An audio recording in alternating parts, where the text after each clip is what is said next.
ஆழ்வார் எம்பெருமானார் ஜீயர் திருவடிகளே சரணம். ஜீயர் திருவடிகளே சரணம். ஒரு முக்கியமான கேள்வி, ஆச்சாரியனை நாம் சேவிக்கப் போகும்பொழுது என்ன கொண்டு போக வேண்டும்? இது நாம் மிகவும் முக்கியமாக தெரிந்து கொள்ள வேண்டிய விஷயம்.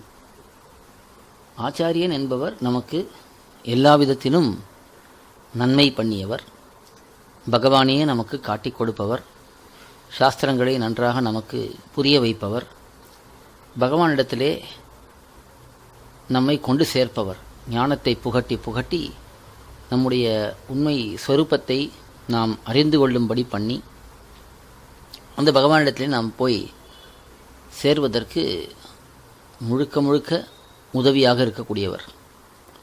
அப்படிப்பட்ட அவருக்கு பொதுவாக நாம் என்ன சமர்ப்பிக்க முடியும்? இதை பிள்ளைலோகாச்சாரியார் மிக விரிவாக விசாரித்து ஸ்ரீவச்சனபூஷண திவ்ய சாஸ்திரத்திலே விளக்கியுள்ளார்.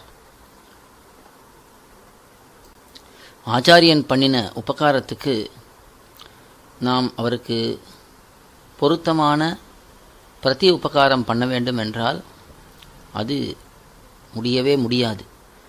ஏனெனில் ஆச்சாரியன் நமக்கு பகவானையே கொண்டு வந்து கொடுக்கிறார்.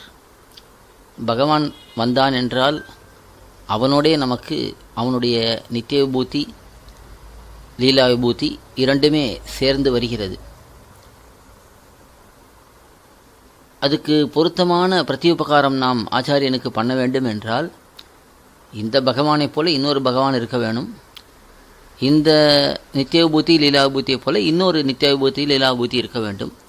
அதை நாம் எடுத்துக்கொள்ளக்கூடிய நிலையும் இருக்க வேண்டும். அப்படி இருந்தால்தான் நாம் அந்த ஆச்சாரியனுக்கு இதே போல நாமும் சமர்ப்பித்து பிரத்யுபகாரம் பண்ணினதாக அமையலாம். ஆனால் அதுக்கு வாய்ப்பு இல்லையே. ஏன்னா ஒரு பகவான் தான் இருக்கான், ஒரு நித்திய விபூதி ஒரு லீலா விபூதி தான் இருக்குது. அப்படி இருப்பதனாலே அந்த ஆச்சாரியனுக்கு நாம் கொடுப்பது என்று வரும்பொழுது முதலிலே நம்முடைய நன்றி உணர்வு ஆச்சாரியன் பக்கலிலே எப்பொழுதும் இருக்க வேண்டும். அந்த ஆச்சாரியனாலே தான் நாம் இந்த நிலைக்கு ஆளாகி இருக்கிறோம். மேலும் நாம் இன்னும் வளர்ந்து வருகிறோம் என்றாலும் இந்த ஆச்சாரியனுடைய கிருபையினாலேயே நாம் வளரப்போகிறோம் என்கிற அந்த நன்றி உணர்வு ஆழமாக நம்முடைய மனத்திலே இருக்க வேண்டும். ஆச்சாரியனை சேவிக்கப் போகும் பொழுது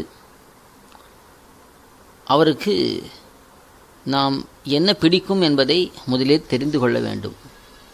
நாம எதையோ ஒன்றை கொண்டு போய் கொடுக்காமல் அவருக்கு எது பிடிக்கும் என்பதை தெரிந்து கொண்டு நாம் அவருக்கு அதை கொண்டு போய் சமர்ப்பிப்பது உச்சிதம். ஆச்சாரியாய பிரியந்தனம் ஆகிருத்திய பிரஜாதந்தும் மா வியவச்சேத்சி என்று தைத்திரிய உபநிஷத்திலே சொல்லப்படுகிறது. ஆச்சாரியனுக்கு நாம் கொடுப்பது என்றால் அவருக்கு பிடித்ததை கொடுக்க வேண்டும் என்று பிரமாணம் அப்படித்தான் காட்டுகிறது.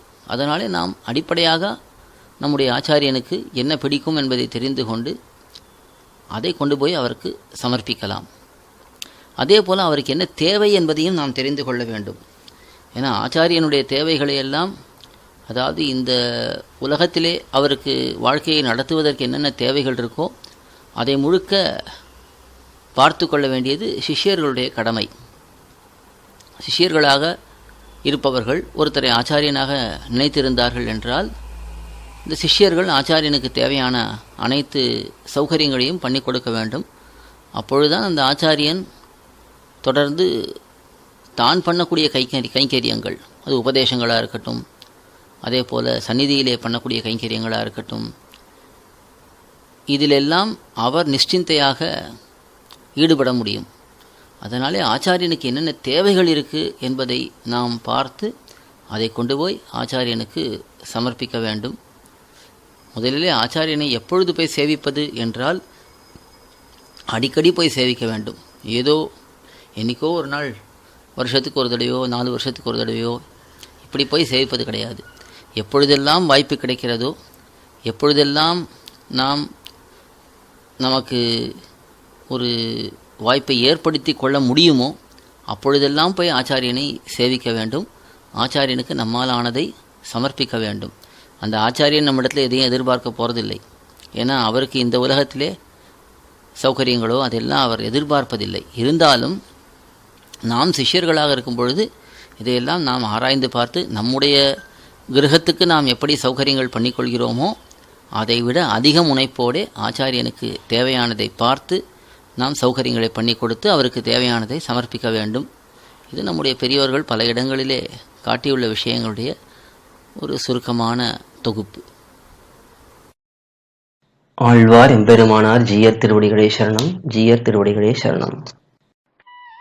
கோயில் KOYIL என்னும் ஆப்பை கூகுள் பிளே ஸ்டோரிலிருந்தோ ஆப்பிள் ஆப் ஸ்டோரிலிருந்தோ டவுன்லோட் செய்து இது போன்ற சம்பிரதாய விஷயங்களை கேட்டு மகிழலாம். எங்கள் வலைத்தளம் koil.org KOYIL.org